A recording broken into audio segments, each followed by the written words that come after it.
세례 요한에게 세례를 받으셨던 예수님은 마귀의 시험을 물리치시고 이제 예수님의 그 첫 사역을 시작하십니다. 오늘 본문은 마가복음의 그 전체의 핵심 주제라고 할 수 있습니다. 예수님은 하나님의 나라를 선포하시면서 갈릴리에 등장하셨습니다.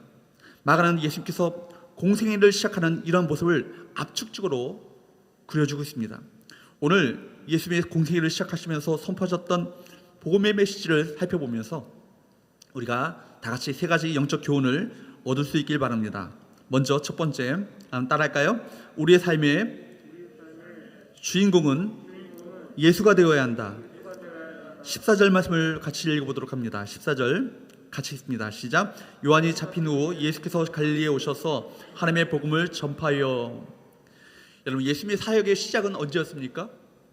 요한이 잡힌 후였습니다. 요한이 잡힌 후. 이 말은요, 우리에게 몇 가지를 생각하게 합니다. 첫째, 예수님의 등장은요, 세례 요한에 의해서 증거를 받았지만 예수의 공적인 사역은 세례 요한이 활동을 멈춘 직후에 비로소 공생애를 시작하셨다는 것입니다. 이 사실은 무엇을 의미합니까? 예수님의 선포와 삶의 내용이 세례 요한의 뒤를 이어받고 있다는 동시에 세례 요한과는 전혀 전적으로 다른 길을 가야 함을 말해주고 있습니다. 헤로드 왕의 그 잘못을 비판하다가 감옥에 갇히고 그곳에서 죽게 됨으로써 세례 요한의 그 사역은 끝이 났습니다. 그것은 복음이 증거되는 일이 중단되었다는 것을 의미하죠. 그러나 보십시오. 세례 요한이 옥에 갇힌 후에 예수님 곧바로 갈릴리에 가셔서 복음을 전파하기 시작하셨습니다. 오히려 이 사건으로 한 시대가 마감되고 새로운 시대가 열려지게 되어지는 분기점이 되었습니다. 여러분, 복음은 그 어떤 절망적이고 패배적인 상황 가운데 있다 할지라도 계속해서 이 복음은 끊임없이 전파될 것입니다. 오히려 더 큰 소리로 전파될 것입니다. 기독교 역사 속에서 복음의 순수성이 지켜지고 오히려 복음의 생명력이 있었던 그 시대가 언제인지 아십니까? 기독교가 국교로 지정되고 모든 사람들이 환영받는 그런 종교로 자리매김할 때, 그때가 오히려 기독교의 생명력이 있었던 것은 아닙니다. 오히려 박해받고 핍박받고 고난 가운데 처했을 때 그 속에서 복음은 생명력을 발휘했습니다. 오히려 더 큰 소리로 당당하게 복음을 외쳐졌습니다. 가이사가 너희들의 왕이다, 주님이다, 이 사실을 고백하기를 강요당했을 때 우리 믿음의 선배들은 원형 경기장에서 사자들 앞에서 당당하게 외쳤습니다. 오직 우리 예수 그리스도만이 우리 진정한 왕이시다, 주님이시다. 여러분, 그것은 히틀러의 잔인한 고문 속에서도 김일성과 김정일과 김정은의 포갑 속에서도 동일하게 외쳐지는 외침이었습니다. 우리의 유일한 소망은 예수 그리스도 한 분뿐이십니다. 여러분, 둘째, 세례 요한이 헤롯에게 넘겨졌다는 사실은 앞으로 예수께서 당하셔야 할 체포와 수단을 간접적으로 말해주고 있습니다. 요한이 잡힌 후 이 잡힌이라는 말 자체가 넘겨졌다, 양도되었다라는 의미가 있습니다. 즉 세례 요한은 그를 시기하던 종교 지도자들과 헤롯의 군병들에 의해서 무참하게 체포되었음을 암시해주고 있습니다. 이런 마가의 의도를 좀 더 깊이 살펴보게 되면 요한의 잡힘과 세례 요한의 그 사역의 시작에는, 예수 그리스도의 사역의 시작에는 어떤 의미가 있다는 것을 우리에게 말해주고 있습니다. 왜냐하면 요한의 죽음은 마가복음 6장에 가서 비로소 구체적으로 다뤄주고 있기 때문입니다. 그런데 마가복음 1장에서 세례 요한의 죽음 이후에 예수님의 공생애가 시작되었다는 이 이야기는 예수 그리스도의 죽음과 요한의 죽음은 어떤 연관성이 있다는 것입니다. 그것은 모두가 불의한 자들의 손에 의해서 죽음의 초를 맞게 된다는 것입니다. 본문의 이 요한이 붙잡히다, 이 말은요, 예수님께서 나중에 십자가에 달리기 전에 적재자들에게 넘겨지다, 이 말과 바로 동일한 언어이기도 합니다. 그렇기 때문에 예수님의 첫 사역, 갈릴리 사역에서의 십자가에서부터 이미 십자가의 피내음은 풍겨지고 있었던 것입니다.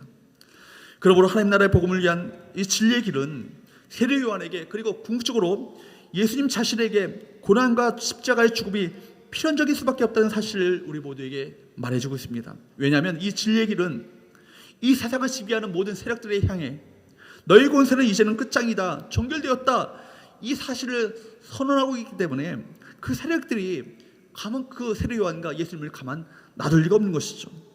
우리 주님은 이 악한 사단의 세력들에 의해서 고난과 십자가의 죽음을 당하게 될 것입니다. 그러나 우리 주께서는 부활 승천하셔서 이 사탄의 세력들을 완전히 끝장내셨습니다. 여러분, 오늘 이 세례 요한을 저는 이 시간 다시 한번 주목해 보기 원합니다. 세례 요한은 여러분 예수님의 증거에 의하면 여자가 낳은 자 중에 가장 위대한 자라고 평가를 받았습니다. 그러나 요한은 그의 사명에 따라 외치는 자의 소리로만 존재하다가 예수 그리스도의 길을 예비하고 조용히 역사의 무대 뒤로 사라졌습니다. 우리도 우리에게 주어진 일들이 무엇인지를 바로 알아야 합니다. 우리가 우리 인생 가운데 주인공이 아닙니다. 우리 모두가 하나님의 청지기에 불과합니다. 내가 주인이 아니라 나는 종에 불과하다는 사실을 기억해야 합니다. 이미 살펴본 것처럼 세례 요한은 자신의 사명을 분명히 알고 그렇게 주의 길을 예비하고 준비하는 삶을 살았습니다. 그의 인생을 통해서 예수 그리스도를 준비했고 그 인생을 통해서 예수 그리스도를 드러내는 삶을 살았던 것이죠. 오늘 본문은 아니지만 3절 말씀을 보도록 합니다. 우리 3절 말씀을 같이 읽어보도록 할까요? 시작. 광야에 외치는 자의 소리가 있어 이르되 너희는 주의 길을 준비하라. 그의 오실 길을 곧게 하라. 세례 요한의 역할이 분명하게 정확하게 드러납니다. 그런 어떤 자였습니까? 광야에 외치는 소리였습니다. 형체가 없는 소리, 그의 사명은 소리 역할이었습니다. 세례 요한은 자신을 드러내거나 증명하려고 부름을 받은 존재가 아니었습니다. 오직 그의 존재의 목적은 그리스도가 오신 것을 알리는 것, 그것이 세례 요한의 역할이었던 것이죠. 사랑하는 여러분, 우리도 마찬가지입니다. 예수님을 믿고 난 뒤에 그부터 우리는 자신의 존재를 증명하기 위해서 예수님을 믿지 않습니다. 그리스도인들의 존재 목적은 무엇일까요? 오직 누구를 위해서? 오직 예수 그리스도를 드러내기 위해서 우리는 존재하고 있는 것입니다. 우리가 무엇을 하든지 우리 자신을 증명하려고 한다면 실패할 수밖에 없습니다. 우리 존재는 그리스도를 드러낼 때 비로소 가장 최상의 상태가 되는 것입니다. 여러분, 모세를 아시죠? 모세가 광야에서 하나님을 만나기 이전까지 자신이 아무것도 아닌 존재인 것을 알았습니다. 그런데 어느 날 하나님께서 모세를 부르시고 당신 자신이 누구신지를 모세에게 알려주십니다. 하나님이 누구신지를 알게 되면서 모세는 용기를 가지고 애굽의 바로 앞에 나가게 됩니다. 모세가 이집트의 그 황제였던 이 파로에게 나갔던 힘이 어디서부터 옵니까? 하나님이 누구신지를 알았고 그분이 나와 함께 하신다는 것을 알았기 때문에 바로 앞에 당당히 나갈 수 있었던 거 아니겠습니까? 그리고 모세가 바로에게 나갔던 목적도 유일합니다. 하나님이 누구신가를 알려주기 위해서 그 앞에 나갔던 것이죠. 하나님이 누구신가를 발견한 이후에 모세 인생은요 180도 그 인생이 바뀌게 되었습니다. 바울은 우리의 존재가 어떠한가를 말해주고 있습니다. 고린도후서 4장 7절 말씀을 보도록 합니다. 같이 읽어보도록 합니다. 시작. 우리가 이 보배를 질그릇에 가졌으니 이는 심히 큰 능력은 하나님께 있고 우리에게 있지 아니함을 알게 하려 함이라. 그렇습니다. 우리는 질그릇이고요, 주님은 질그릇에 담겨진 보배인 것입니다. 그렇습니다. 여러분, 우리는 질그릇에 불과합니다. 질그릇이라는 것은요 깨어지지 않는 코레 그릇이 아닙니다. 깨어지기 쉬운 튼튼하지 못한 연약한 그릇이라는 거예요. 외부도 투박하고요, 또한 빛깔도 곱지 못하고 못생긴 그릇에 불과합니다. 그러나 여러분, 그릇의 존재 가치는요 외부로서 평가할 수 없는 것입니다. 그릇의 존재의 목적은 음식물을 담는 것이 첫째 목적 아니겠어요? 속담에 이런 속담이 있죠. 뚝배기보다 장맛이다. 음식의 맛을 결정하는 것은 그릇의 어떤 외모나 그릇의 어떤 성능이 아니라 그릇에 담겨져 있는 이 장맛이 음식의 맛을 좌우한다는 것입니다. 여러분, 질그릇과 같은 우리 인생이 값진 인생이 되기 위해서는 어떻게 돼야 될까요? 보배로 담은 질그릇은 보배가 가진 능력으로 인해서 값진 인생이 되는 것입니다. 우리 안에 보배 대신 예수 그리스도를 담아내고 그분을 드러내며 나타내 보일 때 우리 인생은 최상의 가치가 되는 거예요. 내가 최상의 가치가 되는 것은 내 안에 보배 되시는 예수님을 담고 그분을 드러내는 삶을 살게 될 때입니다. 여러분, 세례 요한이 여자가 낳은 자 중에 가장 위대한 자가 될 수 있었던 이유가 무엇입니까? 참 보배가 되시는 예수님을 준비하고 예비하는 인생을 살았기 때문입니다. 그분을 외치는 자의 소리가 되었기 때문입니다. 기억하십시오. 우리는 질그릇입니다. 바울이 고린도후서 4장 7절에서 말한 바와 같이 질그릇에 어떤 힘이 큰 능력이 있는 것이 아닙니다. 질그릇에 담겨져 있는 보배, 예수 그리스도로 인해서 우리가 보배로운 능력 있는 삶을 살게 되는 줄로 믿습니다. 날마다 우리 삶 가운데 보배 되시는 예수님을 담아내시는 저와 여러분 되시기를 축복합니다. 두 번째로 따라할까요? 하나님의 복음을 전파하라. 14절 말씀을 같이 읽어보도록 합니다. 14절 있습니다. 시작. 요한이 잡힌 후 예수께서 갈릴리에 오셔서 하나님의 복음을 전파하여, 여러분 갈릴리 사역의 중심은요 복음 전파였습니다. 무슨 일을 행하든 모든 일의 결국은 이 복음과 연관되는 것이라는 의미입니다. 전파하여, 이 말 자체는요 그 말의 시제가 히라보 용법상 그 행위가 계속해서 끊임없이 지속되고 있음을 말해주고 있습니다. 그렇기 때문에 우리 전도에도 확실한 복음의 핵심을 잃어버려서는 안 된다는 것입니다. 복음의 핵심은 예수 그리스도이시고 그 원천은 하나님이시라는 것입니다. 그리고 우리의 책임은 항상 날마다 이 복음을 전파하는, 예수님과 같이 복음을 전파하는 삶을 살아야 함을 성경은 우리에게 말해주고 있습니다. 여러분, 하나님의 사람이요 예수님의 사역을 돕던 위대한 능력의 선지자였던 세례 요한이 하나님 나라 복음을 증거하다가 감옥에 갇히게 되었습니다. 그렇기 때문에 하나님 나라 복음은 더 이상 사람들에게 별 흥미를 끌 것처럼 보이지 않았습니다.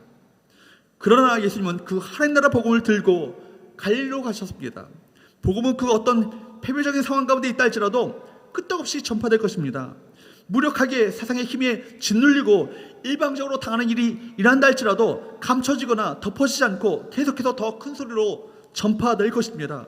그렇기 때문에 세례 요한이 복음을 전파하다가 감옥에 갇혔지만 예수께서는 그런 상황에도 불구하고 그 복음을 들고 다시 갈릴리로 가셔서 계속해서 그 복음을 전파하셨던 것입니다. 드디어 예수께서는 이렇게 말씀하십니다. 15절 말씀을 보도록 합니다. 같이 읽어보도록 합니다. 시작. 이르시되 때가 찼고 하나님의 나라가 가까이 왔으니 회개하고 복음을 믿으라 하시더라. 때가 찼다. 여러분, 예수님의 사역은요 하나님의 때에 맞춰서 시작되었습니다. 때가 찼다. 이 때라는 말은 히라보로 카이로스라는 말입니다. 이 카이로스라는 말은요 질적인 어떤 의미 있는 시간을 말하는 거예요. 그냥 흘러가는 연대기적인 시간이 아니라 그냥 흘러가는 연대기적인 시간은 크로노스라는 말인데, 이 카이로스라는 말은 질적인 어떤 아주 의미 있는 특별한 시간을 말합니다. 그렇기 때문에 하나님께서 그 역사 속에 간섭하기 위해서 결정적인 시간, 이 카이로스의 시간, 가장 결정적인 시간, 그때가 찼다라고, 주님께서 이 땅 가운데 임하실 때가 찼다라고 성경은 말씀하고 있습니다. 여러분, 때가 찼다라는 의미가 무엇입니까? 찼다라는 말은 플레로라는 말입니다. 주경학자 렌스키는 이 말을 이렇게 얘기하고 있어요. 원래 이 말은 그릇에 물을 부어서 가득 채운다는 의미를 갖고 있다는 거예요. 그렇기 때문에 하나님께서 미리 예언하셨던 때가 그릇에 물이 아구처럼 채워진 것처럼 충만하게 꽉 차게 되었으니까 그때 예수께서 오셨다, 그런 의미를 담고 있다는 것입니다. 자, 여러분, 주님께서 무엇을 하시기 위해 오셨습니까? 14절 말씀을 보게 되면 예수님께서 갈릴리에 오셔서 무엇을 하기 위해 오셨다고요? 하나님의 복음을 위해서 오셨습니다. 왜 하나님의 복음일까요? 이것은요 마가가 어떤 의도를 가지고 전한 것입니다. 당시 사람들이 생각하는 정치적인 복음, 가이사의 복음, 황제의 복음과 구별하기 위해서 마가는 하나님의 복음이라는 이 단어를 사용하고 있습니다. 예수께서 이 땅 가운데 오셨을 때 유대 시대적인 상황을 보게 되면 오늘날 대한민국이 처한 상황보다 더 복잡하고 더 힘들었습니다. 정치적으로나 경제적으로 민감할 때였습니다. 로마의 지배 아래서 백성들은 참으로 힘들었고, 그래서 당연히 정치적인 메시아, 경제적인 메시아를 갈망했습니다. 그러나 여러분, 마가는요 분명하게 입장을 그었습니다. 이것은 영적인 통치를 의미하는 것이지 정치적인 통치를 의미하는 것이 아니다, 분명하게 말합니다. 하나님의 복음은 하나님께로부터 나온 것이라고 분명하게 밝히고 있습니다. 마가가 하나님의 복음이라고 밝혔던 그 의도를 우리 모두가 캐치하셔야 합니다. 당시 얼마나 많은 거짓된 복음으로 말미암아 사람들이 현혹되었는지 모릅니다. 현실이 어려울수록, 삶이 열악하고 어려울수록 사람들은 쉽게 속습니다. 요즘도 여러분 코로나19로 인해서 어려운 상황들이 일어나니까 이 상황을 이용해서 가짜뉴스가 막 이 세상 가운데 가득하고 있지 않습니까? 또 사기치는 사람들이 많이 나옵니다. 하나님의 복음이라는 것은 하나님께로부터 왔고 하나님만이 주실 수 있음을 의미하고 있습니다. 하나님이 그리스도를 통해서만 우리에게 주어진 것이, 이것이 참된 복음이라는 것입니다. 이것이 하나님의 복음이라는 것이죠. 그리스도의 십자가와 부활을 통해서 우리에게 허락하신 구원이 복음이라는 것입니다. 그래서 우리가 끊임없이 예수 그리스도를 강조하는 이유가 바로 여기 있어요. 많은 종교 중에 하나가 아니라 바로 그 길이요, 그 진리요, 그 생명이라는 사실을 우리가 붙잡아야 될 이유가 바로 여기에 있습니다. 예수 그리스도 외에는요 다른 복음이 없습니다. 예수 그리스도 외에는요 다른 구원이 없습니다. 예수 그리스도 외에는요 다른 살 길이 없는 거예요. 그래서 오늘 마가복음의 기자인 마가 요한은 예수 그리스도가 전한 메시지가 로마 황제 가이사의 메시지와 다르다는 것을 분명하게 차별화시킬 필요가 있었던 것입니다. 가이사의 복음이 아니라는 것입니다. 황제의 복음이 아니라는 것입니다. 여러분, 바로 하나님의 복음. 그렇기 때문에 14절 말씀에 보면 뭐라고 말합니까? 그냥 복음이 아니라 하나님의 복음이라. 이것은 하나님의 복음이다. 가이사의 복음이 아닙니다. 사람의 복음이 아닙니다. 이것은 하나님의 복음, 하늘과 땅을 창조하신 하나님, 그리고 그 창조한 만물을 날마다 새롭게 하시는 하나님, 우리에게 오늘도 그 살 길을 열어주시고 생명을 주시는 그 하나님, 그 하나님의 복음이다. 그 복음을 끊임없이 전파하시는 저와 여러분 되시기를 축복합니다. 그 복음을 붙들고 살아가시기를 축복합니다. 그 복음이 살 길인 것입니다. 세 번째, 마지막으로 따라할까요? 하나님 나라를 위해 회개하고 복음을 믿으라. 여러분, 복음의 내용이 무엇입니까? 15절 말씀을 보도록 할까요? 15절 말씀을 같이 읽어보도록 합니다. 시작. 이르시되 때가 찼고 하나님의 나라가 가까이 왔으니 회개하고 복음을 믿으라 하시더라. 하나님의 나라가 가까이 왔다. 이것이 진정한 복음이에요. 그 당시에 전 세계는요 문자 그대로 로마에 속해 있었습니다. 로마는 가이사가, 황제가, 시저가 지배하던 가이사의 나라였습니다. 여기서도 마가복음의 기자인 마가 요한이 이 세상의 나라와 하나님의 나라를 대조하려는 충분한 의도가 엿보이지 않습니까? 그래서 계속해서 소유교육을 강조합니다. 하나님의 복음, 하나님의 나라. 왜 하나님의 나라를 말할까요? 하나님의 나라는 눈에 보이는 이 세상의 나라와는 대조적인 나라입니다. 지금 우리가 사는 세상은요 불완전하고요 한시적입니다. 아담의 범죄 이후에 이 지상의 나라는 망가지고 말았습니다. 그런데도 과연 이 세상에 희망이 있을까요? 사람들은 희망을 품습니다. 희망을 품고 있을 때가 참 좋습니다. 그러나 희망이 사라지고 나면 삶이 없습니다. 과연 이 세상에 희망을 품을 만한 것이 이 세상 가운데 있겠습니까? 이제 학교에 입학한 사람은요 희망이 있습니다. 졸업하고 난 다음에 취직할 희망이 보입니다. 취직했다고 가정한 뒤에는 무슨 희망이 있습니까? 승진의 희망, 가정을 이룰 희망, 자녀를 낳고 예쁘게 키우고 싶은 희망이 있습니다. 요즘 시대에는 자기 집 아파트를 장만하는 것이 희망인 분들이 있습니다. 강남에 진출하는 것이 희망인 분들이 계시죠. 그런 희망들이 순적하게 이루어졌다 할지라도 그 다음에는 무슨 희망이 있겠습니까? 마지막에 우리가 마주해야 될 운명은 결국 죽음입니다. 여러분, 성경적인 관점으로 세상을 보게 되면 인간이 통치하는 세상은 불완전하다는 것입니다. 정치체제가 완전합니까? 전쟁의 위협이 늘 도살입니다. 지금도 곳곳에서 테러가 일어나고 있습니다. 천재지변은 어떻습니까? 지진과 쓰나미와 태풍과 온갖 질병들이 일어나고 있습니다. 코로나19를 비롯한 각종 전염병이 돌고 많은 사람들이 죽어갑니다. 많은 학자들이 이야기하기를 코로나19가 잡힌다 한들 또 다른 팬데믹 공포가 이 땅 가운데 다시 찾아오게 될 것이다. 이런 얘기를 합니다. 지구온난화는 인간이 만든 자업자득입니다. 기후위기, 지구온난화, 기후변화 이런 것들은요 푸른 별인 지구가 빨갛게 불타며 신음하고 있습니다. 그로 말미암아 최근 역대 최악의 산불이 휩쓸었던 미국 서부로부터 남미 아마존, 호주, 인도네시아, 심지어 시베리아 지역을 가리지 않고 여러분 산불이 온갖 곳곳에서 일하고 그 이유가 무엇입니까? 이미 지구가 달궈졌다는 거예요. 갈수록 환경 오염이 급속하게 늘어나고 오염의 모든 뼈아픈 부산물들을 인간이 경험하고 있습니다. 세상에서 고통을 당하는 사람들을 보게 되면 좀 더 나은 세상이 오기만을 기대하고 기다리고 있습니다. 그러나 여러분 성경적인 관점으로 보게 되면 인간에게서 나온 것은 우리를 구원할 수 없다라는 사실을 우리에게 말씀해 주고 있습니다. 이것이 결론이죠. 세상에는 메시아가 없습니다. 메시아를 자처하는 사람들 종종 나오지만 다 대부분 이단 사입입니다. 우리의 진정한 갈망은 무엇입니까? 여기가 살 곳이 아니라는 것입니다. 우리가 갈망하고 소망하며 기대할 곳은 이곳이 아니라 저기라는 거예요. 하나님 나라가 가까이 왔다고 성경은 말씀하고 있습니다. 오늘 현실이 우리가 희망하는 곳이 아니라는 사실을 우리 모두에게 알려주고 있습니다. 우리가 좀 더 나은 집, 좀 더 나은 경제의 회복, 좀 더 나은 정부가 일하길 바라지만 성경적인 관점에서 보게 되면 이 세상에는 진정한 소망이 없다. 결코 없다라는 사실을 우리에게 말씀해 주고 있습니다. 로마서 8장 24절 말씀을 보도록 할까요? 같이 읽어보도록 합니다. 로마서 8장 24절 시작. 우리가 소망으로 구원을 얻었음에 보이는 소망이 아니니 보는 것을 우리가 누가 바라리요. 여러분 보십시오. 보이는 소망이 아니라고요. 여러분 우리가 보여지는 소망들은요 진정한 소망이 아니라는 것입니다. 눈에 보이는 소망이 아니라고 성경은 말씀하고 있습니다. 성경은 정확하게 우리에게 말씀합니다. 이 세상에 대한 소망이 내려지게 될 때 진정한 소망되는 하나님 나라가 우리 가운데 보여지는 것 아니겠습니까? 그러므로 그리스도인들에게 진정한 소망은 무엇입니까? 하나님의 나라입니다. 우리는 이 나라가 그 나라가 다가오고 있음을 믿습니다.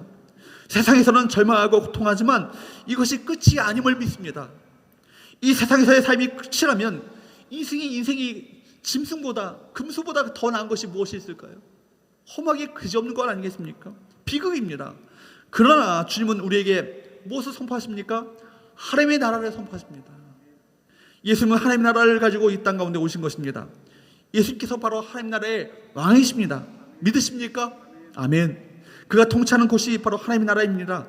예수가 통치하는 곳 그곳이 바로 하나님의 나라인 것입니다. 예수를 왕으로 모시는 모든 사람들마다 예수로 왕으로 인정하고 그의 통치를 수용하는 삶의 영역마다 이제 하나님의 통치, 하나님의 나라를 경험하게 될 것이다.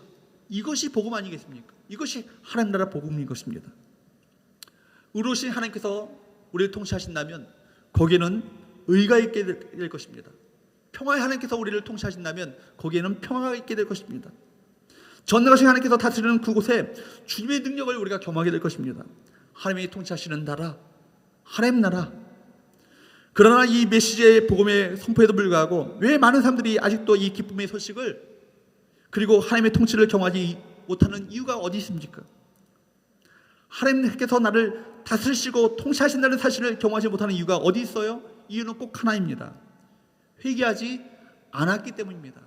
하나님께로 우리 방향을 터나지 않았기 때문입니다. 회개를 거절하고 있기 때문입니다. 그렇기 때문에 하나님 나라가 가까이 왔기 때문에 우리가 무엇을 해야 될까요? 두 단어를 기억해야 합니다. 회개하라, 복음을 믿으라. 그것입니다. 무엇이 먼저예요? 회개가 먼저입니다. 자신의 죄를 깨닫고 자신이 죄인인 것을 깨달아야 합니다. 진정한 복음은 회개를 촉구합니다. 그런데 여러분 회개라는 말은 이 히라보로 메타노이아라는 말인데 이 말은 방향 전환을 의미합니다. 나 자신을 위해서 나 욕심대로 나 탐욕대로 내 생각대로 내 주관대로 내 고집대로 살아갔던 그 인생이 이제는 누구께로요? 하나님께로 방향을 터라는 것이 바로 회개 아니겠습니까? 이것이 메타노이아입니다. 세상을 향해 있던 우리 삶의 태도가 완전히 그리스도에게로 돌이키는 것, 돌아서는 것, 이것이 바로 회개를 의미하는 것입니다. 하나님께로 근본적으로 돌아서는 행위인 것입니다. 그렇기 때문에 우리에게 가장 먼저가 무엇입니까? 회개, 방향 전환입니다. 무엇이든지 우리 삶에 문제가 꼬인 것은 모두 한 가지로부터 출발합니다. 바로 하나님과의 관계입니다. 하나님과의 관계. 성경은요, 흉악범만, 지존파, 마카파 이런 흉악범만 죄인이 아니라 하나님과의 관계를 끊고 하나님 없이 살아가는 모든 것이 다 죄라고, 하나님 없이 살아가는 그 모든 인생들이 다 죄인이라고 성경은 우리에게 고발하고 있습니다. 또 본문에서 놓치면 안 되는 또 다른 단어가 있습니다. 무엇입니까? 복음입니다. 복음. 복음이라는 것은 예수를 믿고 구원을 얻는 것입니다. 복음을 믿는다는 것은 무엇을 의미합니까? 복음을 믿는다는 것은 모든 인간적인 노력을 포기하는 것을 의미합니다. 인간에게서 구원을 이루는 방법이 없음을 인정하고 하나님께서 우리에게 열어놓으신 구원의 방법을 받아들이는 것, 이것이 복음 아니겠습니까? 믿음의 대상은, 구원의 길은 오직 예수 그리스도이십니다. 오직 하나님의 아들 그리스도를 통해서만 우리에게 구원이 주어짐을, 거기에 살 길이 있음을, 거기에 생명이 있음을 받아들이는 것, 이것이 믿음입니다. 그러므로 여러분, 그리스도 안에서의 죽음은요, 저주가 아니에요. 부활의 생명을 얻는 관문인 것입니다. 부활 이전에는 죽음은 완전히 실패였고 저주였고 이런 심판이었습니다. 패배였습니다. 그러나 그리스도의 부활로 말미암아 죽음의 의미가 바뀌어지게 됐잖아요. 그렇기 때문에 필립 얀시는요, 죽음을 이렇게 얘기합니다. 죽음은 마침표가 아니라 바꿈표라고요. 영원한 생명으로 들어가는 관문이 그리스도인들의 죽음이라는 것입니다. 죽음은 사망에서 생명으로 이어지는 축복이 되었습니다. 누구 안에서요? 우리의 복음의 대상 되시는 예수 그리스도 안에서 이 놀라운 축복을 우리 모두가 받게 된 것입니다. 사랑하는 여러분, 우리가 하나님 없이 살아가는 인생의 그 세상의 결국은 무엇입니까? 이것을 분명히 알아야 합니다. 죄의 싹은 사망이고요, 그 사망은 영원한 사망을 의미합니다. 그리고 파멸입니다. 하나님의 진노입니다. 그래서 예수께서 이 복음을 가지고 이 세상 가운데 오셨습니다. 하나님 나라를 가지고 오셨다. 하나님 나라가 가까이 왔다. 그것이 복음이다. 그것이 어떤 의미가 있어요? 다시 말하면 죄로 어두워진 이 세상에 우리가 외쳐야 될 메시지가 있다는 것입니다. 그 메시지가 뭐예요? 우리 세상을 향해서 끊임없이 외쳐야 합니다. 하나님 없이 자기 마음대로 살아가서는 안 된다. 죄의 삭은 결국 사망이고, 죄의 삭은 결국 파멸이고, 죄의 삭은 결국 모든 실패일 뿐이다. 여러분, 하나님 없이 살아가는 것 자체가 죄이고, 하나님을 떠난 인생 자체가 죄인 아니겠습니까? 지금 코로나19로 인해서 하나님께서 우리에게 뭘 알려주기 원하실까요? 너희가 하나님 없이 살아가는 것 자체가 얼마나 이것이 파멸이고 얼마나 이것이 비극인지를 똑똑히 알아라. 이 메시지를 우리 모두에게 경고하고 계신 것입니다. 그러므로 우리는 세상을 향해 우리는 외쳐야 합니다. 당신들은 죄를 즐기고 있을지 모릅니다. 그것이 행복이라고 착각하고 있을지 모르겠습니다. 그러나 그대로 가시면 파멸입니다. 멸망입니다. 죄의 삭은 사망입니다. 하나님의 진노입니다. 그것은 파멸입니다. 돌이키시기 바랍니다. 그리고 예수님을 왕으로 영접하십시오. 예수를 메시아로, 나의 구원의 주님으로 영접하십시오. 그러면 하나님이 당신을 다스려 주실 것입니다. 당신을 통치하실 것입니다. 하나님의 의와 평화가, 하나님의 거룩이 내 삶 가운데 임하게 될 것입니다. 여러분, 이 사실을 우리가 외쳐야 되지 않겠습니까? 이것이 복음이에요. 이것이 가스펠, 이것이 바로 우리 복음입니다. 바로 이 복음을 전파하기 위해서, 전하시기 위해서 예수님이 이 땅 가운데 오셨습니다. 우리 교회가 주님의 교회가 되려면 이 오리지널 복음을 끊임없이 어떤 패배의 상황 가운데 있다 할지라도, 이 복음을 전파할 수 없는 어떤 상황 가운데 있다 할지라도 끊임없이 계속해서 이 복음을 전파하는 교회가 되어야 될 줄로 믿습니다. 변질되지 않는 이 순전한 이 복음을 증거하는 저와 여러분 되시기를 주님으로 축복합니다. 오늘 본문 말씀을 통해서 다시 한번 우리가 다 점검해 보기 바랍니다. 첫 번째, 우리 삶의 주인공은 내가 아니라 우리 왕 되시는 예수가 되어야 한다는 사실입니다. 두 번째, 여러분 끊임없이 하나님의 복음을 전파하십시오. 세 번째, 하나님의 나라를 위해서 회개하고 복음을 믿으십시오. 이런 힘든 삶의 현실 속에서 낙심하지 마시고 소망을 품으시기를 축복합니다. 하나님 나라가 가까이 왔습니다. 예수님이 왕이십니다. 그분이 구주가 되시고 그분이 하나님이십니다. 그분의 통치만이 죄사함과 새로운 삶을 주실 수 있다는 사실을 믿고 하나님 나라를 끊임없이 전파하며 하나님 나라를 소망하며 살아가시는 저와 여러분 되시기를 주님으로 축복합니다. 기도하겠습니다.